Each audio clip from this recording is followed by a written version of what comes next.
Okay guys, good morning. To mane आंनिया लोमजानायानो दाबो मोजां हामाखै दे guys. होमबाबो माने भिडिअ खालामनो नागिरदों आरो ना। माने किउनि भिडिअनि कमेन्टआल' गोबां फैबाय थादोंना। बेनिखायनो आं माने भिडिअखौ खालामग्रोनोसै आरो ना लोमजाबाबो। थ' नोंथांमोना जोबनालासे नायबानो जाबाय। नैबे जाबाय पार्किं आरो ना, गारिनि पार्किं खालामग्रा। ओमफ्राय स्टाइलनि पेइन्टिं खालामना दोनदो। ओमफ्राय इयावनो जनानै मोजां खालामबाय थानोसै। दा रोङियाव दोङो दे गाइस आङो रोङियाव। ओमफ्राय इयावनो जनानै भिडिअ खालामनोसै आरो ना। थ' आं माने नैबे 6 नाम्बारावनो जिरायनानै भिडिअ खालामनोसै आरो ना। बेखियाव दोनसै, इयाव जिरायनोसै। इयावनो किउनि भिडिअ स्टार्ट खालामनोसै आरो ना लोमजाबाबो। फाग्लाखा लोमजाबाबो। थ' अके गाइस, खुलुमबाय गासैबो खुलुमबाय। थ' गाइस आङो नैबे किउनि भिडिअखौ खालामनाया दा लोमजाबाय थादों दे गाइस। आं लोमजानानैसो नैबे भिडिअखौ खालामनाय जादों। थ' गोबाङानो माने बुंबाय थादोंमोन किउनि भिडिअ नांगौ। दाख्लैनि भिडिअआव गोबाङानो कमेन्ट हरदो, बेनिखायनो आं नैबे भिडिअखौ दा लोमजाबाबो माने साडेनलि खालामनाय जाबाय आरो ना गाइस। थ' नोंथांमोना भिडिअखौ जोबनालासे नायबानो जाबाय। ओमफ्राय माथो आंना एसे बोरैबा जाना दोङो। दाख्लैनि भिडिअआवबो सिमोन सापुरिनिफ्राय न'आव फैनायाबो आंनिया लोमजानानैसो भिडिअ खालामनाय जादों आरो ना, फैनाय भिडिअआ। होमबाबो भिडिअखौ आपल'ड होथारनायसै आरो ना। ओमफ्राय इयाव माथाबो एसे बोरैबा जादों। ओमफ्राय दा आङो किउनि भिडिअखौ स्टार्ट खालामनोसै, नङाबा भिडिअआ गोबां गोलाव जागोन। ओमफ्राय जुदि सोरनियाबा बुंनायफोरा थालाङोबा नोंथांमोना आंखौ निमाहा होबानो जाबाय दे गाइस। अके दे होमबा जोङो दा स्टार्ट खालामनोसै, नोंथांमोना नायलांबाय थादो।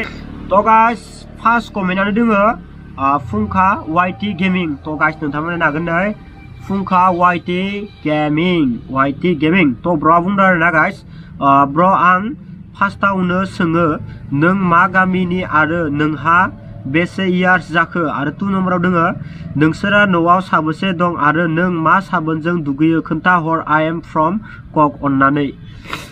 थ' ब्र' आङो साबोनदो बांसिन आङो भिभेल साबोनदो दुगैयो आरो ना। इनिफ्राय आंनि गामियानो जाहैबाय ओरैनोथ' आंखौ टांफु दारखुसि होनबाय थायो मानसिफ्रा, बाट आंनि मेन गामियानो जाहैबाय केकेरकुसि बोग्रिबारि होनो आरो ना गाइस, बोग्रिबारि। ओमफ्राय जोंनि जिथुबा सक, जिथुबा जोंनि टाउन, जोंनि पस्ट अफिस पिअ'फ्रा पिएसआ टाउनफुर जायो, ओमफ्राय पिअ'आ दारखुसि जायो आरो ना। ओमफ्राय जोंना भिलेजआ केकेरकुसि दे गाइस। अके नेक्स्ट कुइसनाव दोङो नोंथाङा नायनो हागोन। नेक्स्ट कुइसनाव दोङो मनज बिदि। थ' मनज बिदि थ' ब्र'आ बुंदों आरो ना फ्रम अदालगुरि। थ' 1 नाम्बाराव दोङो नै नोंथाङा नायनो हागोन, ब्र' बेसेबां बोसोर जाखो इउटुब चेनेल खुलिनाया? बेनिफ्राय नेक्स्टआव दोङो ब्र' न'आव सोर दं नोंसोरा? ओमफ्राय नेक्स्टआव दोङो ब्र' नों बेसेबाङाव लासै क्लास फरायो? बेनिफ्राय इखिनिखौनो बुंदों आरो ना आदा नोंनि ड्रिमा मा? थ' आंनि ड्रिम, ओमफ्राय आंनि ड्रिमा दा मा बुंनो ब्र', आंनि ड्रिमा अनलि बिजनेस आरो ना। आंनि ड्रिमा बिजनेसल' मावनाय आंनि ड्रिम। बाखि आङो साख्रि मावनायनि आंनिया जेबो ड्रिम गैया आरो थांखि गैया। बेनिफ्राय आंथ' गामिखौथ' खोन्थाखाबाय, न'खौबो खोन्थाखाबाय।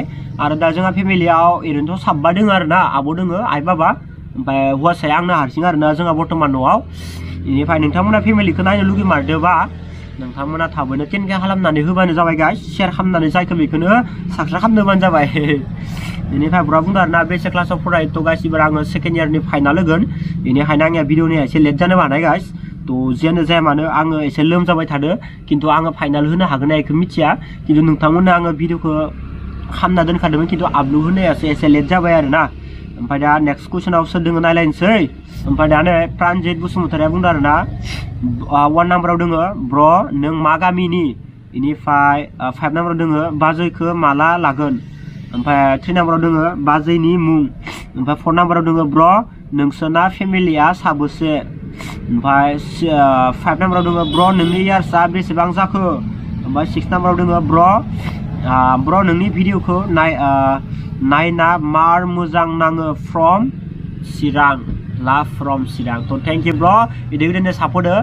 थ' आंनियाथ' माने दामिबो जाया भिडिअ, अब्लाबो नोंथांमोना नायनानै मोजां नाङो, बेनि थाखायनो आंबो बहुत हेपि आरो ना।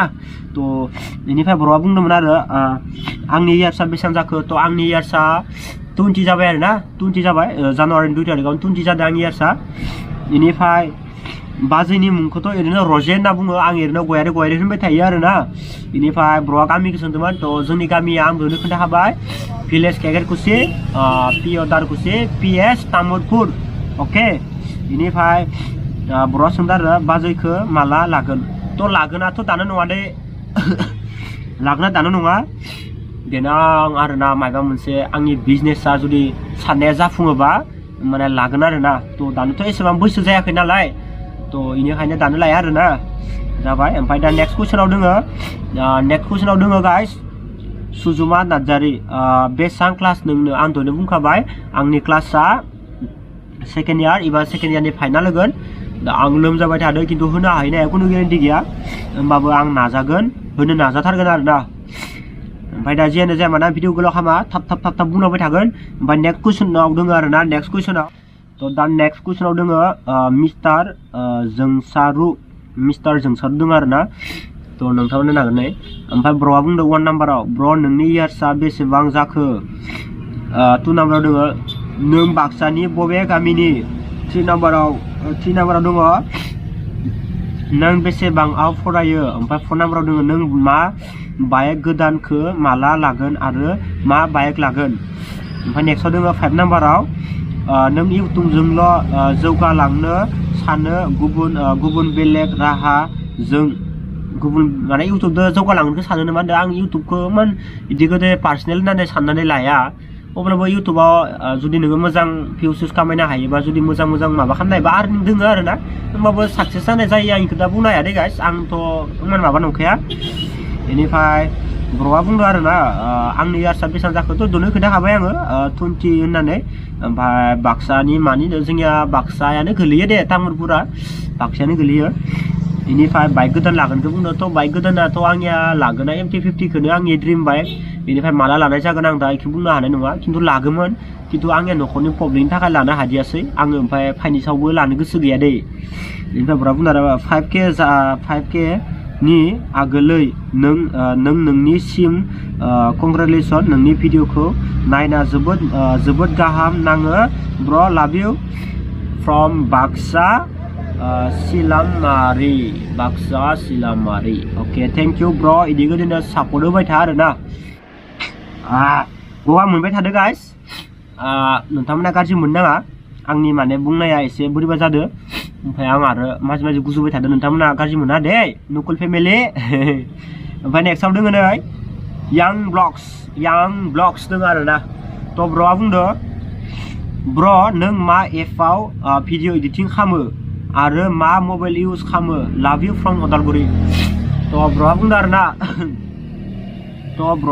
आंथ' भिडिअ एडिट खालामो क्राइन मास्टारावनो खालामो बेनिफ्राय आङो मबाइलखौ इउज खालामो रेडमि Y2 आरोना ओमफ्राय 3GB रेम ओमफ्राय 32GB आरोना स्ट'रिया मेम'रिया थ' इयावनो आङो भिडिअ एडिट खालामो ओमफ्राय मालाबा इदिबो इउज खालामोमोन आं केमेरा गैयै टाइमाव दा केमेरा थानायनिफ्राय आं मबाइल इउज खालामथ'वाखै खालि भिडिअ एडिटिं खालामनाय ओमफ्राय भिडिअ हेगारनायाव आं माने माबायो आरोना इउज खालामो आंनिया दा नेक्स्टआव दङ PB बय गेमिं थ' आं दाख्लै सिमेन्ट सापरियाव थांदों दा गोबाङानो मिथिखायो दै ओमफ्राय ब्र'आ सोंदों आरोना सिमेन्ट सापरियाव फैना माबोरै मोनखो आदा थ' ब्र' आंथ' जोबोद मोजां नांदों आरोना खिन्थु आं लोमजानायनि थाखाय भिडिअ लाबोनो हादियासै जिखिनि होदों आं सानदोंमोन मा 10टा भिडिअसो मोजां होगोन खिन्थु आंनिया भिडिअआ 7टाल'सो जादों आरोना खिन्थु आङो लोमजानायनि थाखाय आं फैफिननो गोनां जादों आरो मालायनि न'फोराव थानानै आरो इदि गोदो लोमजाबा गिरास्थ'फोरा खस्थ' मोनोना बेनिखायनो आङो जियानो जाया मानो देनां आं बाइकजों थांखागोन होननानै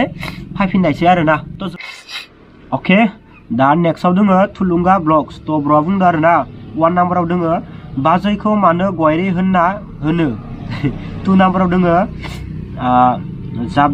जाबज्रियाव माने बाजैखौ मानो गयारि होननानै गाबज्रि होननानै बुंदों आरोना ओमफ्राय 2 नाम्बाराव दङ बाजैखौ नों गिबियाव मारै लोगो मोननाय आरो नोंसोरनि मोजां मोनलायनाया मारै जानाय थ' ब्र'आ बुंदों आरोना आंथ' फेसबुकावनो लोगो मोन्दोंमोन आरोना गयारिखौ ओमफ्राय ओरैनोथ' इनि नामा रजे गयारि इनिफ्राय आङो गयारि होननानै गाबज्रिबाय थायो आरोना इनो आरो ओमफ्राय आंनि लोगो मोननाया फेसबुकावनो लोगो मोनदो दे ब्र' ओमफ्राय आङो इनि माने जेरै आंनिया नुकुल बर' इनिया माने नामा रजे गयारि आरोना इनिखायनो आङो गयारि होनना गाबज्रिबाय थायो आरोना थ' इनो आरोना ब्र' ओमफ्राय दा नै नेक्स्टआव दङ जोमै बर' थ' ब्र'आ बुंदों आरोना 1 नाम्बाराव दङ नोंनि बाबाया मा मावो ओमफ्राय 2 नाम्बाराव दोङो नों मा स्कुटि होदो दै नों मा बाइक मोजां मोनो ओमफ्राय 3 नाम्बाराव दोङो बाजैखौ माला लागोन तो बाजैखौ आं दहायनो बुंखाबाय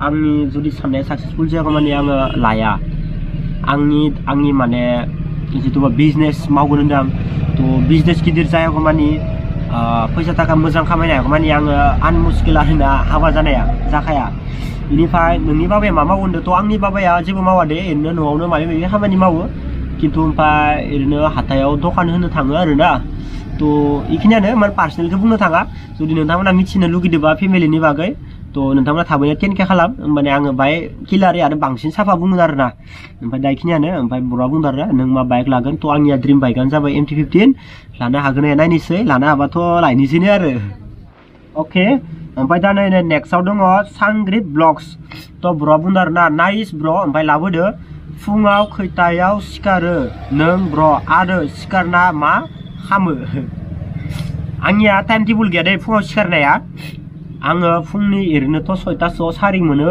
खिन्थु आङो 7:30सोआवसो सिखारो दे न'आव मालाबा थाबबो सिखारो मालाबा हाइस्ट लेटआ 7:30 बिदि गोदै जायो आरोना आंनिया बेनिफ्राय फुङाव सिखारनानै मा खालामो तो मबाइल थुयो बेनिफ्राय बिदि गोदै माबा माबि लिरो आरोना लिरनानै बेनिफ्राय मबाइलाव एसे टाइम पास खालामो बेनिफ्राय मालाबा न'आव रावबो गैयाबा हासिबबो सिबो आङो जोंहा मादार मोना आब'मोनाथ' न'आव थायाना गुवाहाटीयावसो थायो ओमफ्राय आइमोना जुदि माबा आलासिफोर जानो थांबा आरो माबा हाबा जानो थांबा रावबो गैया जायोना बेयाव आङो फुङाव सिखारनानै मालाबा न'फोरखौ सिबो ओमफ्राय मालाबा आरो खालाबो लगायो आरोना तो बेनो ब्र' अके ओमफ्राय दा नेक्स्टआव दोङो नोंथाङा नायनो हागोन नै सोगोमसा दैमारि तो ब्र'आ बुंदों आरोना ब्र' नों बाइक लाला नामा आरो बाइक लाबा बेसे दामिनि लागोन नों ब्र' MT-15आथ' ओरैनो बेसेबांसो गोलैयो बेखौ मिथिया खिन्थु इयो आंनि ड्रिम बाइकखा आं लानो हाबा लागोन लानो हायाबा माबा मोनसे खालामनांसिगोन आरो लानाय बेलेगबाबो तो अके ओमफ्राय दा नेक्स्टआव दोङो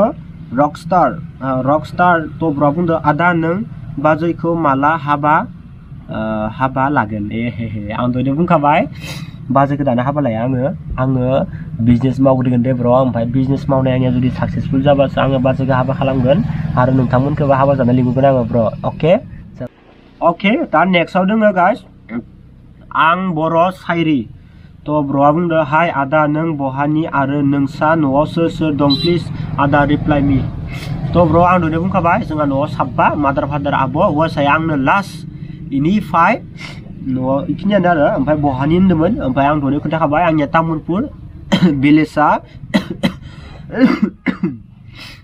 भिलेजा केकेरगुसि पिअ दारखुसि ओमफ्राय PS तामुलपुर आरो दा तो इनो ओमफ्राय दा नेक्स्टआव दङ MK बर' तो MK बर' ब्र'आ बुंदों आरोना हाबाया माला ब्र' अमा जानो थांगोन नोंनि हाबायाव लिंहरनो दा बावगार तो बावगारा बेनिखायनो बुंदों आङो थाब हाबा जाखाया बिजनेस मावगोन आरो फैसा खामायगोन हाबा गोदोर खालामखागोन आङो नोंथांमोनखौ लिंहरालासिनो थागोन आंनि फेमिलिखौ आं लिंहराबाथ' हाबायानो जानाय नङा नोंथांमोना फायखाथारनांगोन दे आंनि हाबायाव नोंथांमोना जुदि आंनि हाबायाव फायाबा आङो बेया दुखु मोनगोन दे गाइस आं बेया दुखु मोनगोन आंनि हाबा जायैनि सायावनो एडभान्स नोंथांमोननो खबर होगोन आङो ओमफ्राय लास्ट कुइसन लास्टआव दङ हिमेन ब्र' तो ब्र'आ बुंदों आरोना हाय नुकुल ब्र' नोंसा न'खराव सोर दं आरो कमेन्टखौ रिप्लाइ होगोन होनना आसा खालामबाय I am from Baksa Barama oh my god तो ब्र' आं रिप्लाइ होखायो किउनि भिडिअ आङो भिडिअ होयो बेखौ मिथिया दे खिन्थु आङो रिप्लाइ होखायो दे गासैखौबो रिप्लाइ होखायो आं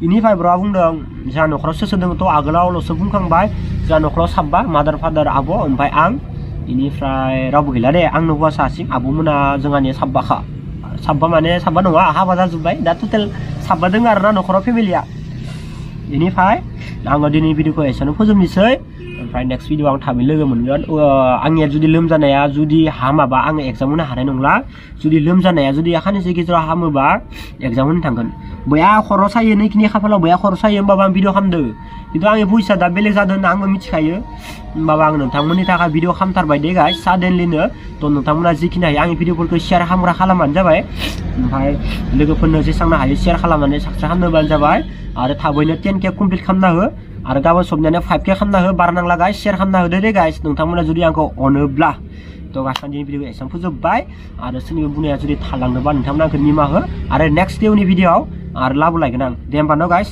लाभ इउ बाय बाय जय बर' हारिनि जय